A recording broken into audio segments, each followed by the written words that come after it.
Someone was planning to come by, but they weren't sure when. You heard it here first. Dan might bail on us again. Hello, everybody. Route 616, episode 55. Your home for all things Marvel main continuity. We are back. All three of us. Incredible. Yay. We have an interesting lineup today. We have half Thor and half Iron Man in this one. Should be a fun time. Possibly. Maybe not. Good Who knows? times. Good times. It'll start strong. yeah. I liked the first story we covered. So, Okay. do we have any interest in pop culture notes to start us off this week? Okay, well, the latest Marvel TV series is now done. Yeah. And boy, is it done like dinner. Yeah, it went down from a 13 to an 8% on Rotten Tomatoes. Holy shit, I hadn't seen the last episode. Oh yeah, it started out, the first episode was not bad. It was maybe I'd have given it a 3 out of 5. But the last episode, I would have struggled to give it a 1. They didn't go anywhere that the comic went, and where they, for whatever reason, I don't know. But for some reason that completely baffles me, they decided to just not really go anywhere. The character motivations were vague and pointless, and some of the action was just completely nonsensical. Characters were doing things that they didn't need to do to accomplish, ends that served no purpose. It's just, it got to a point where it was tedious. So it was 1992 in comics, basically. No, I wouldn't even give it that much credit, to be completely honest. They didn't have enough pouches then? No, there were no... they had a great, like I say, great concept. They had all the work done. They just had to translate it to film. And instead they went, nah, this is too good a story. People enjoy this. We can't film this. Or something. I don't know what they were thinking. It made She-Hulk look good. Well, it did everything She-Hulk made fun of in the last episode and its last episode, apparently, from what I heard. Yes, actually, in a lot of ways, they did do a lot of stuff that, She-Hulk's last episode, which was just this pathetic attempt at trying to be meta. This was worse. This was just a pointless endeavor. I don't know why they bothered. From what I've heard of what's going on in Marvel Studios, they're seriously debating a pretty big reboot on Phase 5 because Phase 4 was so unpopular. So they probably didn't want to actually do anything with a Secret Invasion, so that if they changed course, they didn't have to undo as much. Well, but the logical answer to that would be just don't make the show until you know where you're going. Well, but that seems beyond Disney. If anything has been proven this year, it's that big universe reboots go well in theaters. Oh well, and this is the thing. You can That's say a joke that, about but the Flash. Yeah, you can say that, but okay, there have been some movies at the theaters that have been incredible, like Mario Brothers. I mean, that was a fun little movie. And it was 100% CGI, but it was well done. It was funny. It was well thought out. It was actually fairly charming in spots. There was a lot about it to be recommended, and it broke $1 billion, right? It was huge. So people are going to theaters, but they're only going to see things that look interesting. And I would argue that it's not that the fans hated the series or things like that. Marvel's going at this the wrong way. Is they gave the fans crap, and the fans went, well, yeah, whatever. Yeah, I mean, they went, oh, I saw every single MCU movie in theaters until Endgame. Yes, even The Dark World. Yeah, I've heard you guys complain about that one before. Yeah, and I have not gone. And I have not gone or wanted to go to a single MCU movie after Endgame. Well, I've only seen Black Widow and Spider-Man. Black Widow was the closest. Black Widow's actually really good. Yeah, I know. It just felt extraneous after her story was already ended. They should have released it when they originally planned. Yeah, and if they had, it would have been much better received. I would have gone to it, and I probably would have really liked it because I like Black Widow a lot. After she was already dead, and I knew this was a prequel just to fill in some backstory. Yeah.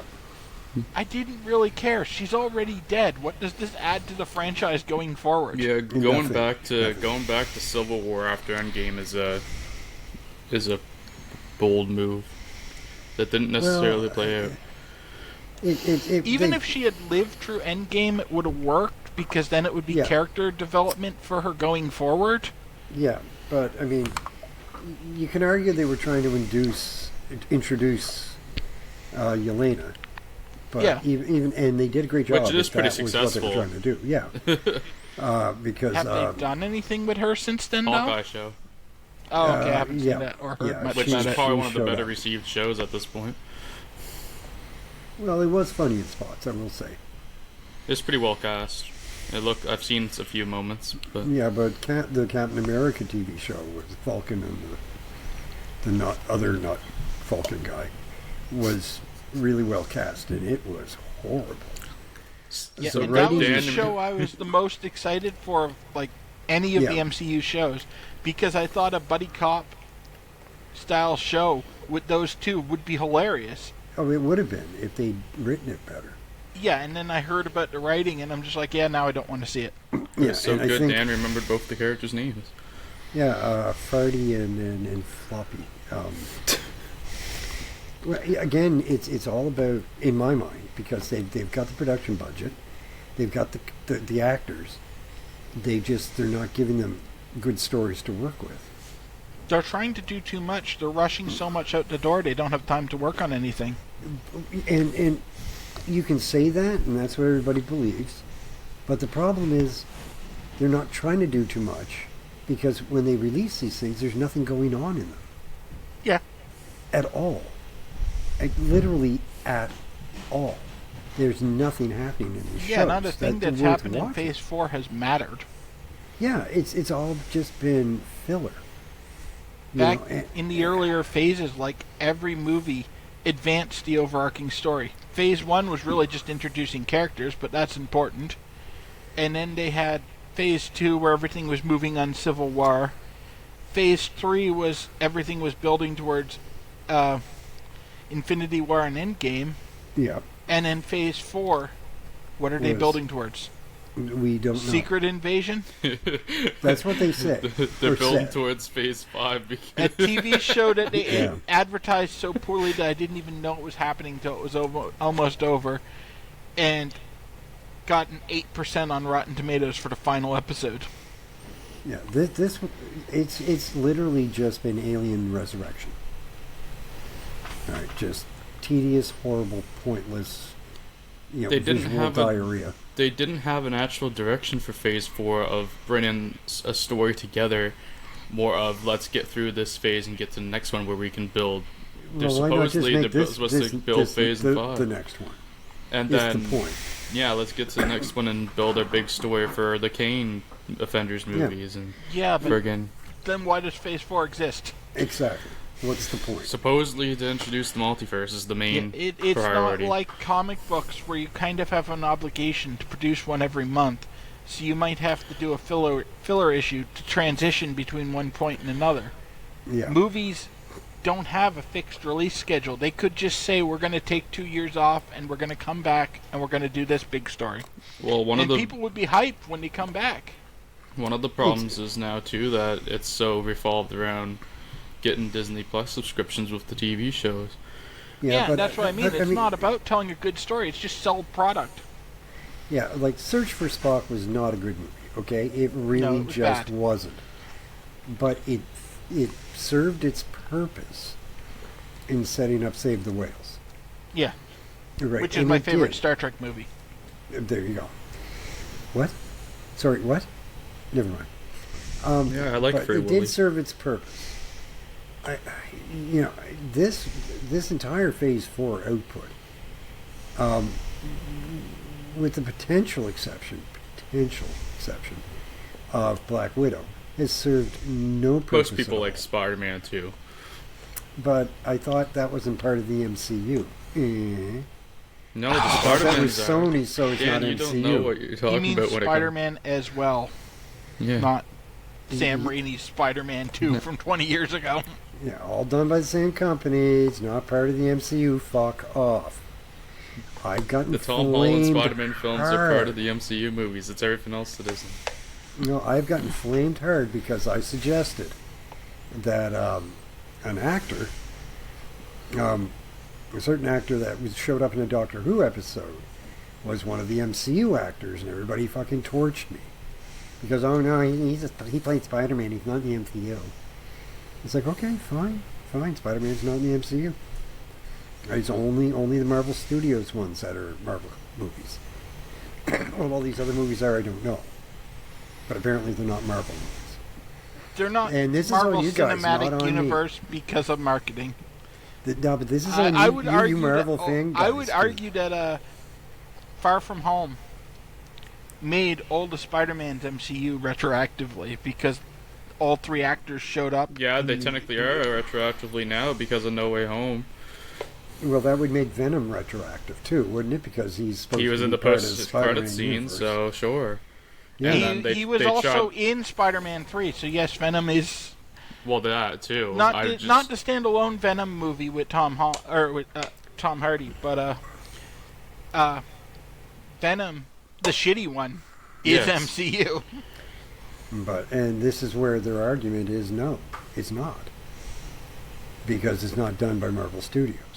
Well, it's not meant to. It's funded by It's not Marvel, meant but to it's not be, done. but they essentially made it canon. Yeah, they made Yeah. it canon by The whole point of incorporating Phase- by incorporating Tobey Maguire's Spider-Man and referencing events of those movies. Like I said, Phase 4 is all about it making the multiverse a thing. Yeah, and also but to the point about Spider-Man being liked that you made, Ryan. People liked those movies. If neither one of them existed, the MCU would look basically exactly the same. Like, they didn't advance the greater story. No Way that Home much. leads into Doctor Strange a little bit, but not A little that bit, important. but what did Doctor Strange accomplish that WandaVision Nothing. didn't? Nothing. Yeah, exactly. And then No Way Home was fan service. Yeah. It was just fan service. That can be a fun movie, but didn't really advance the overarching story. It was just, hey, you like Spider-Man? Here's Spider-Man stuff. It was just 2 or so hours, however long it was, of making sure that nobody knew Peter Parker's identity again. Yeah. Nobody cared what his identity was. And then they blew it at the end They just didn't when care. he, after no one knew his identity, went out and recorded that message about how he was going to try to fight everyone. They just did their version of post-Civil War Amazing Spider-Man. In terms of Yeah, the and we identity know how thing. and we know how popular One More Day is. Yeah, well, didn't quite. Well, they kind of did go that far now that I think about it, considering MJ doesn't know who Peter is now. They pretty much did do One More Day in live action form. Yeah, One More Day sucked. Except Aunt May died this time. Mephisto hasn't been added to the MCU Man. yet. There's still time. Man, you Yeah. lost the relationship and the aunt. What a fucking sacrifice. What You a didn't loser. get anything out of it. What a loser. I know, right? Shall we dive into the main topic tonight? I suppose we could. So, we're gonna cover the ending part of our nice big run of Journey into Mystery with issue 123. Then we have a few of the Tales of Asgard. And then we have a few of some Iron Man stories we're gonna cover. So, to start us off, Journey into for Mystery. God's sake, I forgot the demon made the cover of this. Journey into Mystery number 123, DA story. And that's a good reaction. This one's titled While the Universe Trembles. Stanley and Jack Kirby here, of course. Vincent Colletta's on inks. Coletta and Kirby on the cover. Artie Simic is on letters. October 1965 release date. I hear October's a great month. 16-page story, and I will Nothing take good this one. came out of October. True. And I said that with My full daughter. knowledge that I was born in October. So was I. I knew that too. And so was Moira, so there you go. One and Okay, three something still good counts. came out of it. Don't kill me, please, Moira. She's getting ready to fly it. Yeah, I was gonna today, say so they're gonna she's be not in a gonna different hear part this. of Canada here, so. Yeah, you're safe until she gets back.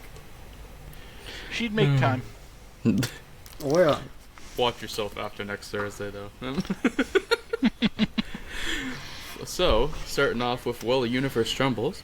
Thor and Harris Hobbs travel to Asgard. Yes, Thor has taken a mortal into Asgard here. As per Thor's promise After to allow he just Hobbs... got in trouble for taking a mortal to Asgard. Yes. As per Thor's promise to allow Hobbs to accompany him so that he might write a story about Asgard in exchange for destroying evidence of Thor's secret identity of Donald Blake.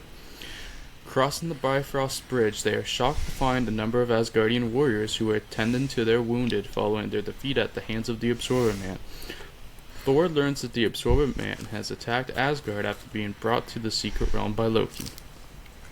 Inside the palace, the Absorber Man has taken on the properties of the energy unleashed from Odin's Scepter of Supremacy, and has rechanneled the energies back at the Allfather. This has no effect on Odin, who simply absorbs the attack, so I guess you could say Odin is the Absorber Man as well. He absorbs the attack back into his scepter. Abandoning this form, Absorber Man in turn attempts to attack Odin straight on. Odin attempts to attack Gruul with a whirlwind. However, this causes the Absorber Man to change into a human cyclone instead. That was a interesting moment in the comic. Meanwhile, on Earth, in a remote Asian jungle, oh, here's where the comic gets good. Soldiers are searching for a local witch doctor whom they hope to kill in order to subjugate his people. This witch So I want to call attention to several things here. All of which pertain to Stan's understanding of geography. First, the sort of witch doctor they're creating, which really only exists in stereotypes. But they're stereotypes that apply to Africa, not Asia. You don't have the guy that dances around in the big wooden mask with the painted face on it in Asia, even stereotypically. And second, this jungle that's populated by primitive tribes and communists is located in Mongolia. Oh yes. The great Notorious island for of its dense Mongolia. foliage The great and island tropical of climate. in Mongolia. Yes, Mongolia is well known for its jungles. because they do name drop that it is Mongolia later in this comic. I read it this morning. I'm absolutely sure there are jungles somewhere in the Gobi Desert. There's probably a big jungle. Yeah, right. Yeah, I'm just sure a of it. straight line like we saw in Sergeant Fury. I was Yeah, you just fuck, you I was gotta gonna get through go those. there. You gotta get through those pine forests, and such, to get to, the one real city in Mongolia. But somewhere in there's a jungle. I'm sure of it. Don't you know that you naturally go from jungle to desert? Right. Yeah.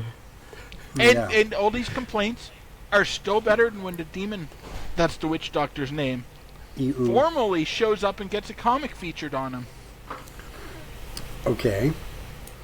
We're not going to cover that for a while because it's in the next big Thor run, but Oh, okay. So are you done, or is there more to this brilliant story? Well, let's get back to the witch oh, doctor. there's more. We haven't even gotten to the Odin Ex Machina yet. Oh God. This witch doctor comes across one of the Knowing Stones that was dropped by Thor. Cause he forgot how to count. Remember last time? The one When that he- was dropped in Philadelphia Yeah, the one that was dropped in Philadelphia. from a height course. of like 1 foot. But they do It say bounced. that the stone like transports itself or whatever in the comic at one point. It's very dumb, but yeah. Thor, when he was in the region collecting the stones in the previous quest, this stone gives the witch doctor enhanced strength that allows him to fight off his pursuers. He ultimately sends them fleeing when he is able to catch their bullets in midair and throw them back at the army, sending the soldiers fleeing. So yes, he becomes Superman. Back on Asgard, back on Asgard, the Absorber Man gets a new idea: absorb all the properties of Asgard itself. simply absorb all the properties of Asgard. In doing so, Creel begins to grow in size and power that dwarfs even the might of Odin. Loki then appears, explaining he was the mastermind of the plot, and that because he controls the Absorber Man, he has proven that he is mightier than Odin himself, and by Asgardian law is entitled to carry the scepter of supremacy. Odin, realizing that he has no other choice, hands the scepter to Loki, who basks in his victory. However, this proves to be short-lived when the Absorber Man believes that he should be entitled to the scepter as he has done all the dirty work, and Crusher Creel would be correct. Yes, Loki did fucking nothing except get cold feet when he actually set up that Thor murdered. However, this was all a trick orchestrated by Odin, who, as Loki and the Absorber Man fight over the possession of the scepter, explains that the scepter merely channels his vast powers, and that in another's hands it is useless. Odin then What are you, god of scepters? Odin then uses his powers to send both Loki and the Absorber Man into space, where they freeze up in the vacuum and left orbiting the void. With the battle over, all the Asgardians hail Odin for his victory over Loki. Thor then remembers that Harris Hobbs was with him, and finds the reporter among the wreckage, thankfully unharmed. Well, thankfully it might be taking some liberties. Odin is furious that Thor brought the immortal to Asgard and demands that he, like he was the last time, and demands that he return him. When Hobbs learns of the battle he missed, he is equally upset. Things fare far worse for the reporter when he attempts to take photographs of Asgard, but finds that his camera has also been destroyed. With no other choice and accepting his failure, Hobbs agrees to return to Earth with Thor. While back on Earth in a remote region of Mongolia, the Nornstone-empowered witch doctor attacks an opposing village. He is called a demon by the villagers, that's by the villages it says, but I'm editing that, and decides to take the name for his own. With the village under his control, the demon then vows to take over the entire world. As this is happening, Thor and Hobbs returns to Earth, where Hobbs realizes that even his memories of Asgard are now gone, and wonders if he has been tricked by Thor. Thor explains that although his wakened days he will not remember his experience among the gods, but he will remember them in his dreams. That's how that arc ended. So here we see the big problem with Thor. That he exists?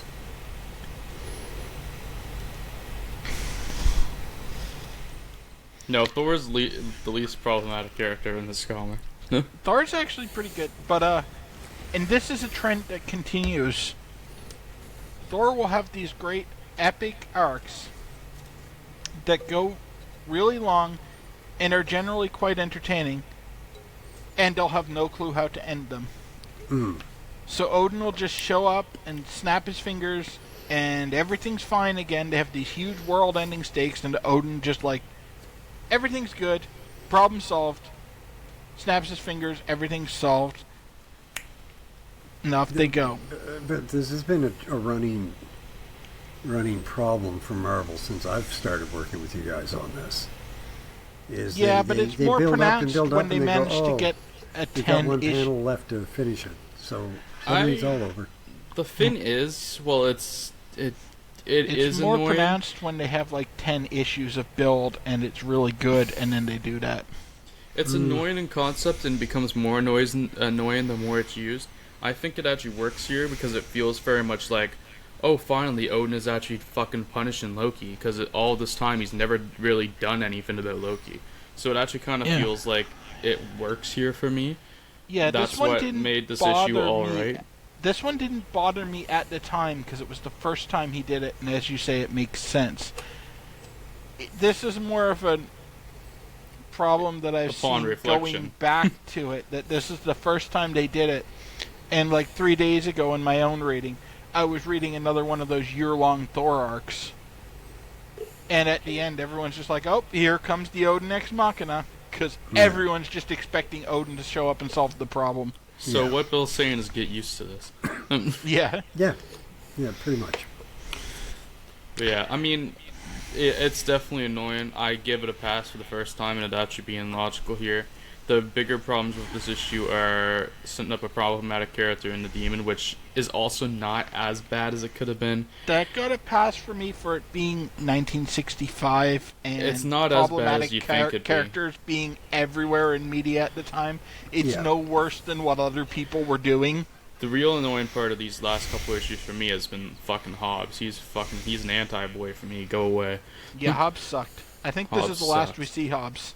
I don't think it is from a comment I read before, but I could be wrong. It might be just not for a long time. Let me check when Hobbs actually shows up again, if he Yeah, I was shows about up. to do the same. He does show up again, Thor 182. So it's a while. What one even is that? I know I've read it because I'm in 200. Oh. Okay, I remember when he shows up in this, I think. It's not actually that bad because he doesn't really do anything. As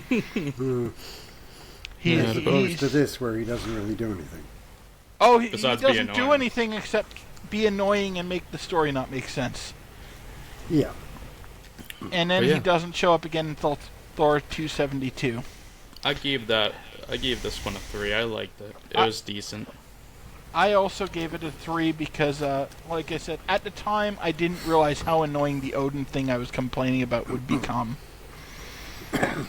It's not as problematic an issue because, like I said, this is really the first time that Odin actually punishes Loki. So it works at the time. I'm sure upon reflection it'll be a pain in the ass to go back to.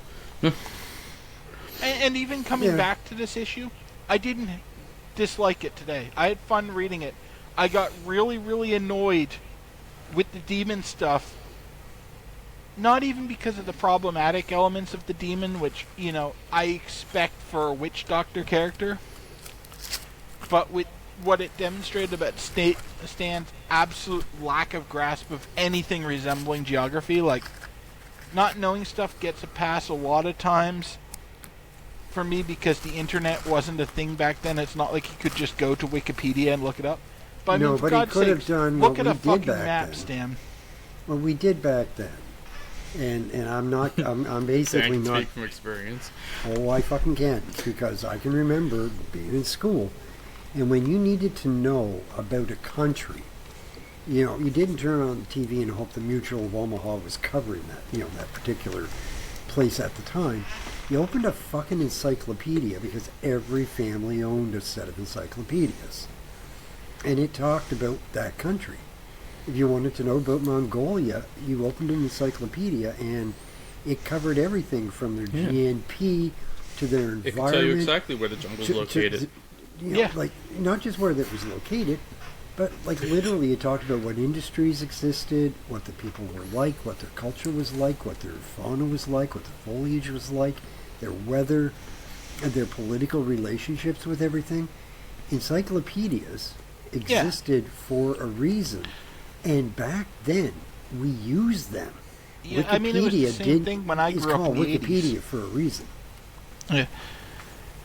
Because I was also pre-internet, so you'd get the encyclopedia, but, like, What's that like? I can pass not knowing all the details, especially with the number of comics. But this isn't even go find an encyclopedia and read it, which isn't that hard, but is time-consuming. This was literally, look at a goddamn map. Well, and that's also a good point. But I mean, it was not difficult to read 2 pages about something in the Britannica or whatever. If you wanted to know about a place because you were doing a paper on it, you opened the encyclopedia and read about the goddamn place. Yeah, I'm just So if accounting you're for the writing fact a that Stan is fiction trying to story? write 12 comic books a month. Yeah, without knowing anything, clearly not learning anything from his failures. No. Because I don't think he was aware he was failing. Yeah, well, that's the thing. At this point, we have to keep in mind that at this point, comic books did not have an adult audience like some of them do today. I mean, sure, there were adults that read them, but they were written for 12-year-olds. Yeah, but back then, 12-year-olds knew how to read a fucking encyclopedia. They did, but I don't think many of them went to go look up Mongolia because it was mentioned in their comic book. No, but they would have covered it in high school. Yeah. Yeah. But by that point, they're not reading it anymore, so his target audience wasn't shitting on him for getting the geography right. It was people that thought comic books are childish that were making fun of it. Okay, go with that, but I don't necessarily agree. Because I really do believe, if I was in grade 7 and I got hit with a paper, like a 3-page paper about Mongolia. Boom. That's how teachers taught us. They forced us to go learn. Oh yeah. About something, and then we wrote a paper about it and handed it in. And yes, we did it through an encyclopedia. Yeah. Every kid had a fucking library card back then. Oh yeah. No, that was the same when I was growing up because I was still pre-internet. I was substantially later, but I caught the tail end of that era. Substantially. Well, the bigger question is, what did Stan do when he had to do papers in school? I don't think he did them by the looks of it. Well, I'm beginning to Stan's wonder. writing comic books where there's a jungle full of witch doctors and tribesmen in Mongolia, so probably nothing. He probably didn't make it all the way through school. Well, certainly he started comics at like 17 and I mean, really, or he would have been in school in Brooklyn during the Great Depression. His education likely wasn't the best. Oh, I went to school in Nova Scotia in the 60s. My education wasn't exactly the best either. I was taught by nuns. But, we still learn these things.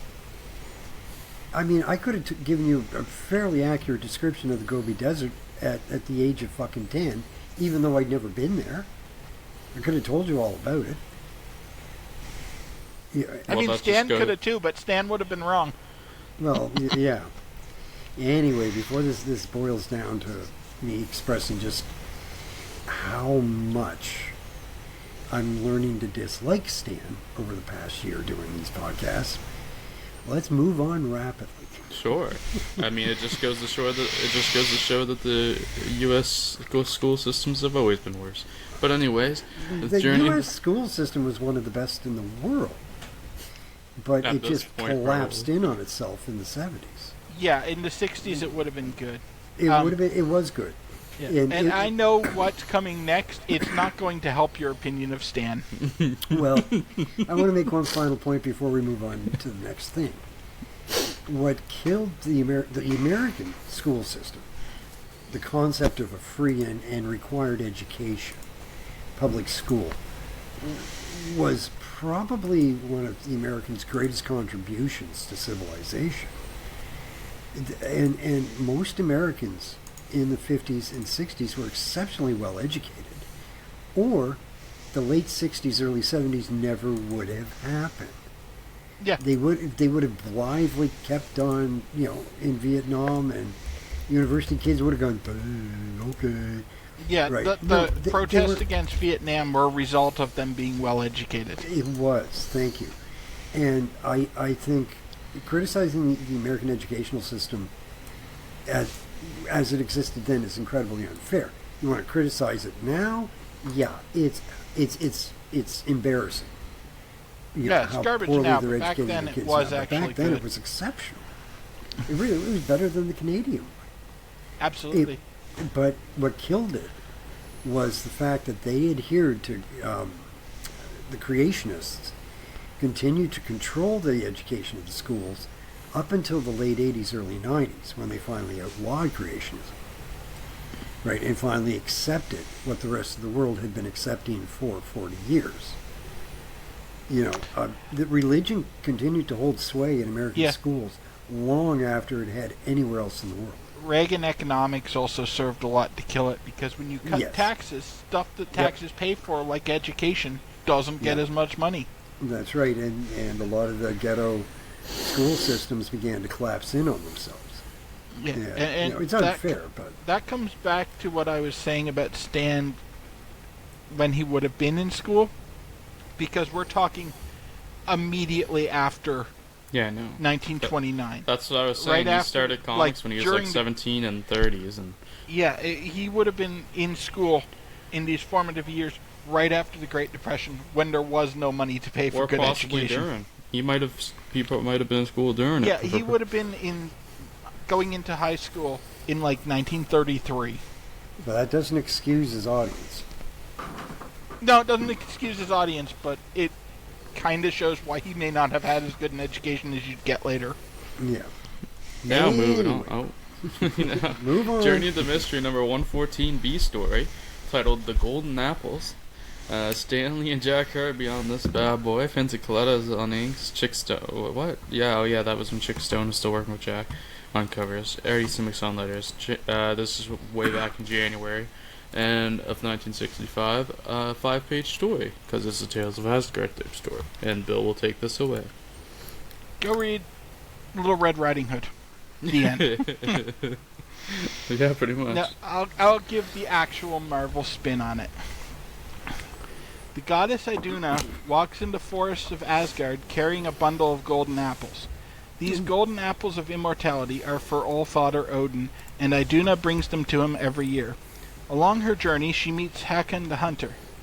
Hakon greets her warmly and tells her to go in peace. As Iduna continues further down the path, she next comes upon a frail stranger. The stranger offers Iduna protection along her journey, but she declines the offer. The stranger takes a strong interest in Iduna's basket and begins asking her questions. She quickly grows suspicious until she discovers that the stranger is actually Fenris, the wolf god in disguise. Fenris shapeshifts into his true form and attacks her. Hakun the Hunter arrives and drives Fenris away with his enchanted battle axe. The axe strikes Fenris, spiriting him off to the shadowy land of Verinheim. The end. Essentially a pertinent cartoon. But this is literally Little Red Riding Hood. What Yeah. big paws you have, sir. I've seen that one before. Yeah, I love that one. It's brilliant. And you'll note that apple is not gold, hence the result. Oh, okay, fine. No problem. This was a solid 2. I didn't like this. I didn't hate it, but I didn't like it. I don't even remember what I gave it. Let me look. Yes, this was a 2 from me too. I couldn't remember if it was a 2 or a 1 because I was really pissed that it was just a retelling of Little Red Riding Hood, and they even acknowledge that it's interrupting the Loki story, but then it's written by the regular creative team, which means that it wasn't a result of a deadline being missed and them having to rush something out. They just decided to interrupt their Loki story to tell Little Red Riding Hood. Yes, folks, they did it on purpose. Well, at least they changed things up. I couldn't give it a 1. I was laughing through this for the most part. So. I will say I loved Human Fenris's mustache. He had like a very... They just drew straight lines like in different directions, like whiskers for his mustache. Cool. It was phenomenal. But, yeah, I didn't like it. I respect the attempt to try something different because at this point Tales of Asgard is floundering. Yeah. And the next time they try something different, it will succeed. Okay. But we're going to have to wait a while for that because when it succeeds, it goes into a giant epic that runs for almost 2 years straight. So Cool. Moving on to the next one, number 115 B story, titled "A Viper in our midst." Fuck. Stanley, Jack Kirby here, of course. Vincent Coletta here, of course. Artie Simic on letters. February 1965. 5-page story. Bill will also take us through this one. Alright. Thor was leading a band of Asgardian warriors who were riding out to stop Gan, the most deadly of the storm giants, on his way to attack Asgard. Loki was, of course, resentful of Thor, thinking that he should be leading the warriors. As the battle begins, Gan hurls a boulder at Thor, who blocks it with his hammer, causing it to shatter. Loki does not enter the battle, claiming that the cunning Loki is far too clever to take needless chances, and stays back in safety to plot the defeat of Thor. He then uses his magic sword to weave a spell to give Gan the final victory. Before the spell can work, Gan is driven back by the Asgardians' arrows. As the storm giant is being driven further back, They let loose their catapult, using a missile containing sleep fumes to incapacitate him. The Asgardian task force goes to where the giant should be sleeping, but finds nothing. The rest of the party leaves, but We ain't found Loki, shit. Loki remains behind, saying he wants to search more. He then makes a mystic gesture, causing an eagle soaring nearby to return to its natural form of the giant Gan, saving him from the wrath of Thor. The giant then pledges his debt to Loki, and in return the trickster reminds him to not forget it. The day will come when I order you to repay this debt. This was the first of many alliances with the forces of evil for Loki, as his plans and schemes to overthrow Asgard and destroy Thor. This was an absolute nothing story. They were setting something up that never pays off here, Yeah. because Gan is never seen again. Oh. Well, that's disappointing. But I think their original plan was to have Loki going around forging a bunch of alliances that they were then going to bring Recruit, into yeah. the regular Thor comic as like Kind of like they did in future enemies for Thor. like they did in the early hundreds when they Yeah. brought over Salter and whatever the other one was. So Yeah, it's give a me a- Phase 4 style comic. Yeah, exactly. Yeah, they had an There's no idea point. with it, and then their take on Jason and the Argonauts took off, and they just abandoned it. There's no multiverse of madness to follow through with, of course. Yeah. This was a low 3 for me because it was a fine little 5-page fight, and at the time I didn't know what a wet squib of an ending it was going to be, because I figured Gan was going to show up and matter, in which case this would be an interesting little aside. But he did not, and so I kind of regret giving it that 3 now. Good, because I gave it a 2. This wasn't that good. I didn't find it interesting, really, and honestly, the Red Riding Hood might have put me in a bad mood. The So, Red Riding Hood definitely put you in a bad mood for this. I also was in a bad mood when I read it the first time. It helps that I don't look at the character appearances before I rate the comic. So at the point that I rated it, I thought Gan was going to matter. I didn't look at that nor care to look at it. Yeah, I looked back later and I'm like, oh, he never shows up again. Yeah. Yeah. On to our last Tales of Asgard for the day. Issue 116 B story. This one's called The Challenge. This is the best Tales of Asgard of the day. Stanley Jack Kirby, Vince Coletta, Artie Simic on letters. March 1965, 5-page story. And Bill will take us away with this one as well. Alright. Loki has convinced King Hymir to help him in his eternal feud with Thor by having the king give Thor a series of very difficult challenges. Thor is unable to refuse them or he's dishonored, and if he fails, he becomes a slave for the cruel king. The first challenge is to catch a fish from the dreaded Sea of Eternal Darkness. The fish in the sea are not mere fish, but undersea monsters. Oh great, when they're quoting this, they include the bold. No fishing line could capture such a creature, but the mighty hammer of Thor can. I'm not reading that like it's quoted from the comic there. Yeah. The challenge done, the king gives himself the main task to break a drinking goblet in only 2 minutes. He realizes that his time is short, so without delay throws the goblet at a rock wall, shattering the wall. He then tries to use his mighty hammer to no effect. Thor knows that if he should slay the king, even if he didn't complete the challenge, he would not be a slave, except he would break the heart of fair Princess Rinda. That's not clear writing, but Thor has figured that he would murder the king if he couldn't complete the challenge, because Thor is right on character here. Rinda was not worried about herself and urged the Thunder God to do what he must, since he had been deceived. With that, he hurls the goblet, at full force, at the head of King Hymir. The goblet is shattered on his crown, revealing the source of the enchantment, the magic catalyst. This inspired a fit of paranoid anger in the king, directed at the trickster for supposedly betraying the king and revealing the secret to Thor, and ordered Loki gone from his kingdom. As he left, Loki vowed, "Eternity is endless, I shall never stop scheming." I feel like you and I have very different opinions on this one. It seems like from the way you read that. Yes, because Thor is completely out of character here.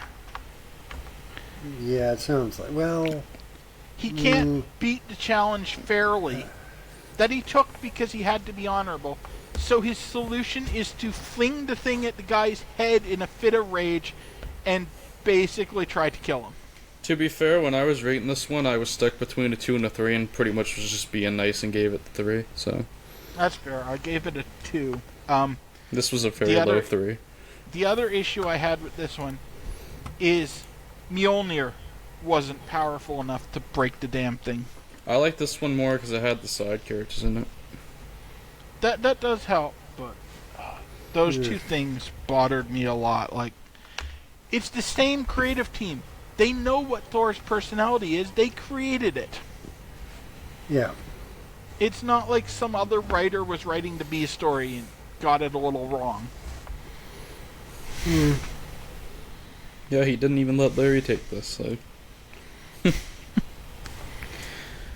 Yeah, Right. no, I can understand the 2. It's technically the highest rated average one out, but it's it still was the not very best good. of the 3 on an entertainment factor.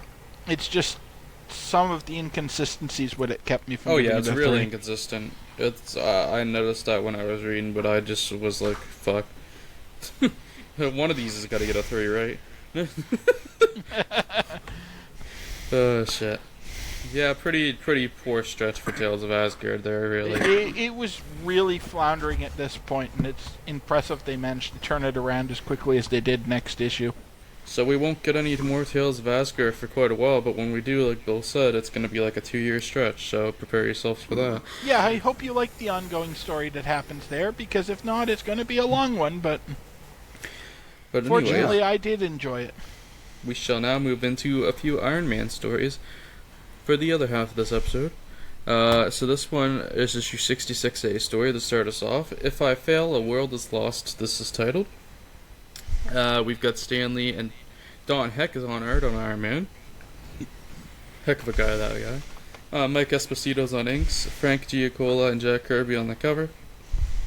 Sam Rosen on letters. March 1965 release date. A 12-page story. And Dan will start this arc off for us. Okay, and can I say it's nice to see that Marvel's finally clued into the fact that red is an option, and they have a lot of it on the cover. Well, The yes. cover's not that great, but they're starting to use the color red a lot more. They're only their best characters were red, Dan, Iron Man, and Yeah, Giant but- Man. I mean, just the window And the Red with Skull title. on that cover. Yeah, with the window, it's red Yeah. background, and at the detriment of making Captain America pink, white, and blue. Yeah, it kind of hurts the Captain America It logo really- to it have it really on a red does. background. But the more red you have, the more likely you are to attract customers' attention. Right? It's just basic human psychology. Yeah, that is actually true. Right? It's the way it works. So it's why presidents tend towards red ties and things like that. Like if you want to succeed in business, wear a red tie. The red is a color that gets people's attention. But to go on to the story itself. The synopsis for If I Fail, A World is Lost. Brace yourself, Effie. Here I go. Okay. U.S. Senator Harrington Byrd has commissioned Stark Industries to build a new submarine, which is to be tested by Iron Man. When a happy Odin offers to test the sub in Iron Man's place, Tony declines, which puts Happy down. So he's no longer happy. Happy's sad. While testing the sub He's out downy. at sea, no, that was bad. While testing the sub out at sea, Iron Man soon stumbles upon Atuma and his army, who are building giant weapons for Atuma's latest plan to try and take over the surface world. Where have we heard this plan before? I have a feeling. They don't have a lot with Atuma to work with. No, but He's like the third string Atlantean villain. yeah. And one of those strings hasn't even been introduced yet ahead of him. Oh, goody. Because I am putting Prince Byra higher. Okay. Well, He's at least royalty. Atuma doesn't even have that going for him. oh, that's just too bad. There's nothing wrong with the common man, even if he is a mermaid. You know? Amen, Dusty Rhodes. Dude. Yeah, mer thing. Attacking before Atuma can implement a missile which would make it hard for humans to breathe on the surface. Iron Man makes quick work of Atuma's troops and super weapons. However, in a one-on-one battle with Atuma, Iron Man is quickly defeated and imprisoned by the Atlantean warlord.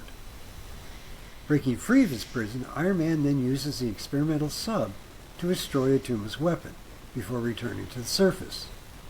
There, Iron Man doesn't tell the others of Atuma's attack, and Senator Byrd assumes that the test's failure is due to Tony Stark's apparent playboy attitude. To make matters worse, Happy Hogan has left while Iron Man was fighting Atuma. Okay,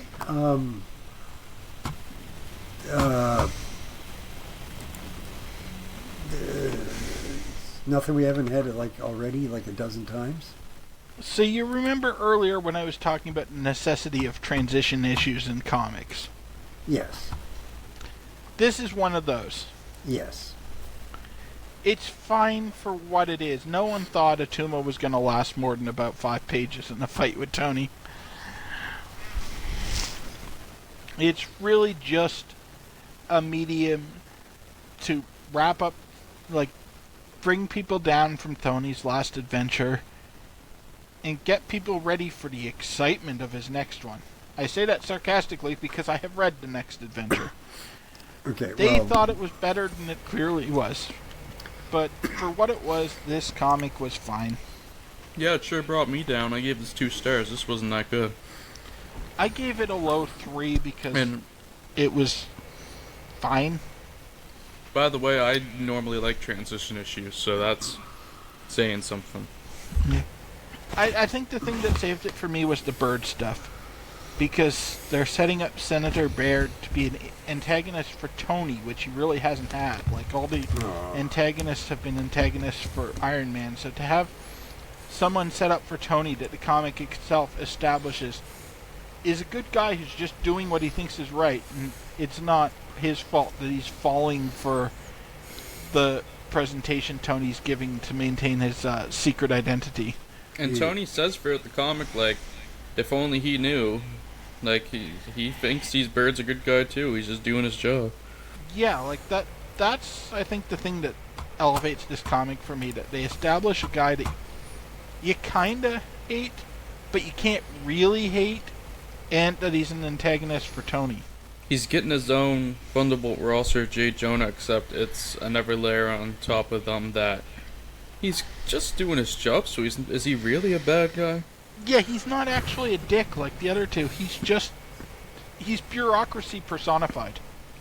That is the good part of this Which issue, but it's someone not who enough to works carry with the to a free government for me. would have to deal with. Yeah. Yeah, that's entirely fair. I think So- Bird's involvement will be more prominent Oh, later on. he features prominently into an arc coming up that's one of my favorite Iron Man arcs of everything I've read for him so far.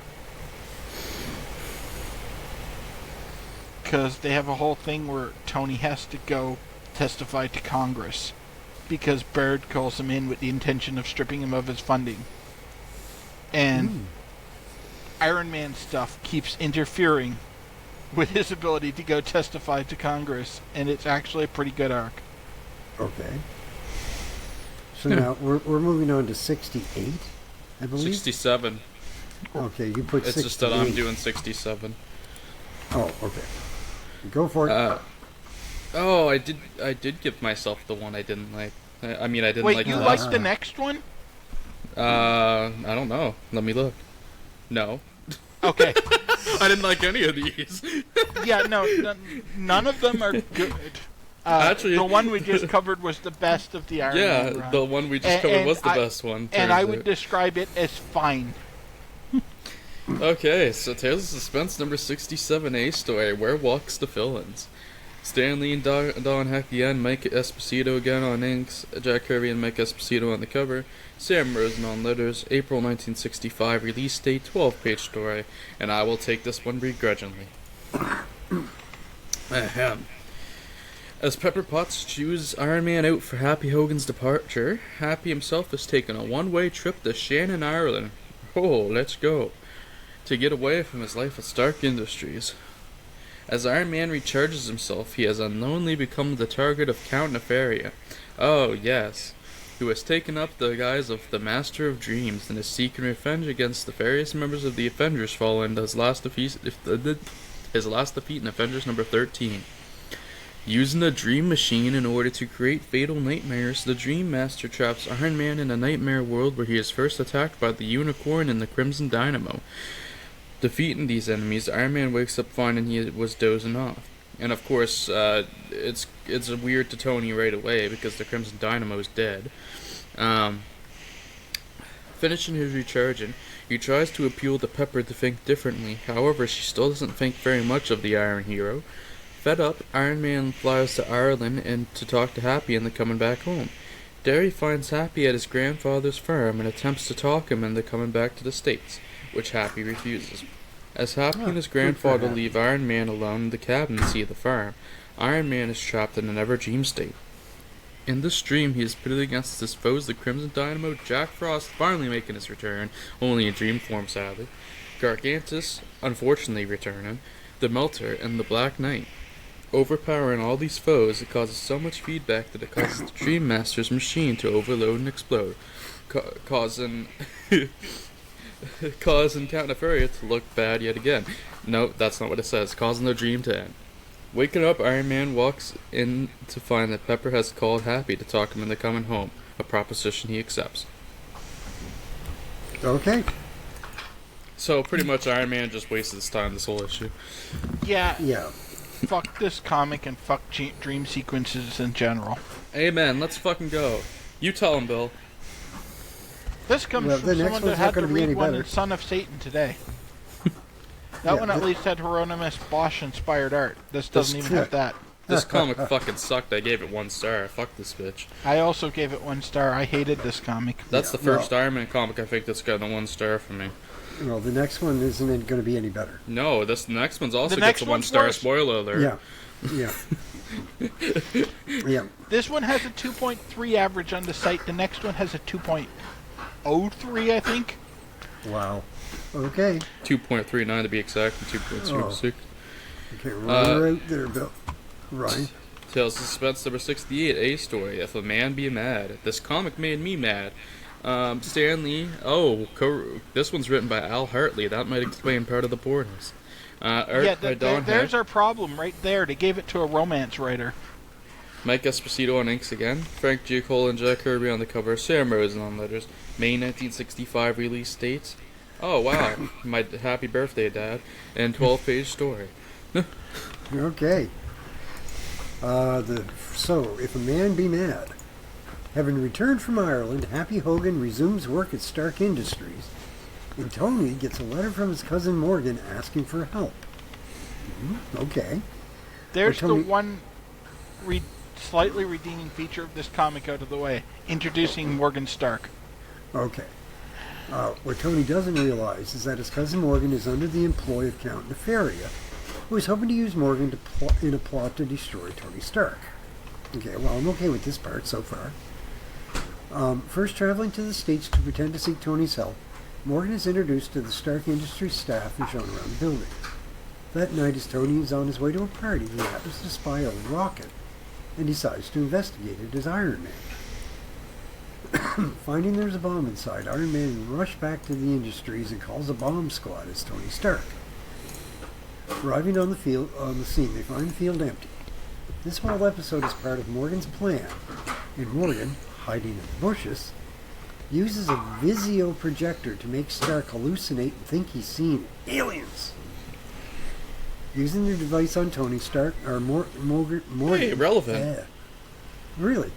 Morgan begins to make everyone doubt Tony's sanity, and causes Senator Byrd to begin demanding that Stark be stripped of his defense contracts with the Army, for fear that he may become a threat to national security. Oh, well, hell, make him president then. I mean, that is a reasonable reaction from Baird, too. That's why I like him as an antagonist. Okay. Believing that he's not insane, Stark returns to the original location where he started seeing the aliens as Iron Man and begins scanning the area, unaware that Morgan has followed him there as well.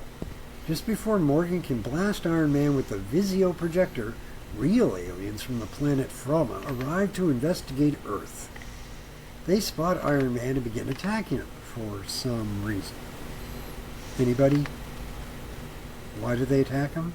Because they're aliens, and that's what aliens do in the 60s. Okay. No, I got nothing. I skimmed this today. Okay. During battle, they discover Morgan as well.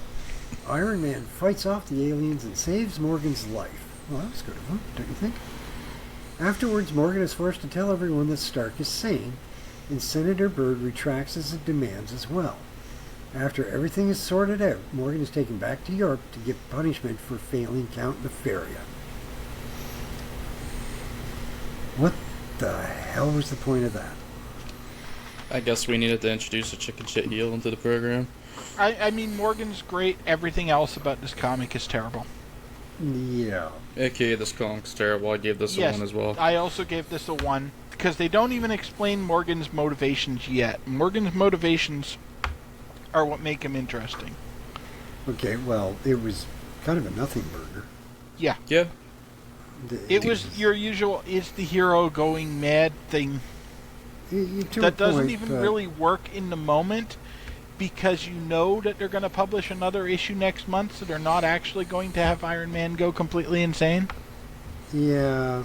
It is convenient that the aliens traveled all that way just to arrive at the right time. Yeah, they were going for a 50s style twist. Very and it worked about as well as a 50s style twist. Yeah. No, it wasn't good. That sums up this episode. So I did some checking on Al Hartley while you were reading that, because I called him a romance writer and made fun of him for writing bad comics because he was focused on those. Yeah. He doesn't write much there either. He wrote like 6 issues of Patsy Walker, and then I remembered why I recognized his name. He's not the romance writer. He's the romance artist. He draws all the Patsy Walkers in the 50s. So he was trying to stand out at writing.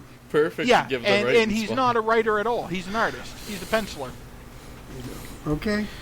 And I will give him this. It goes better than when another prominent penciler tries writing a bunch of stuff.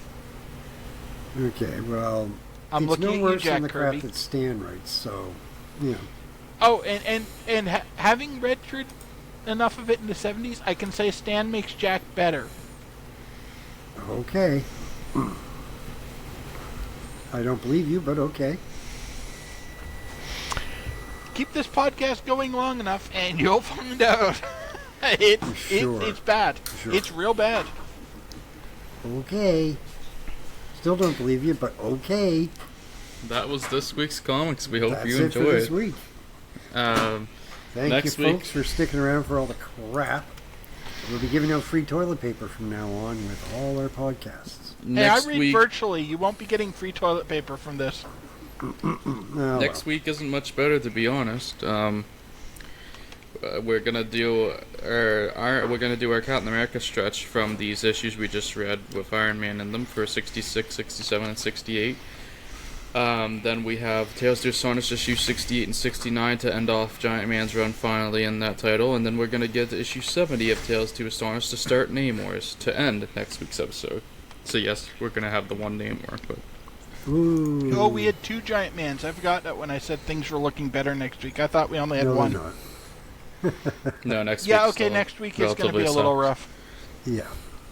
It ends on a This high week is note, gonna though. suck. It starts and ends on a high note, Yeah. which makes it better than this week. Yeah, that's why I said slightly better. Yeah. Yeah. But yeah, anyway, if you're watching this on YouTube, please would like to subscribe, comment, even share if you would like to. We are also available on Google Podcasts, Apple Podcasts, and of course Spotify. And if you're listening to this on Spotify, click that poll. Let us know why you like Morgan Stark so much, or why you want to go to Shannon, Ireland. But anyways, we will see you all next week. Hope you enjoyed, and peace out. Have a good one, everyone. See you later.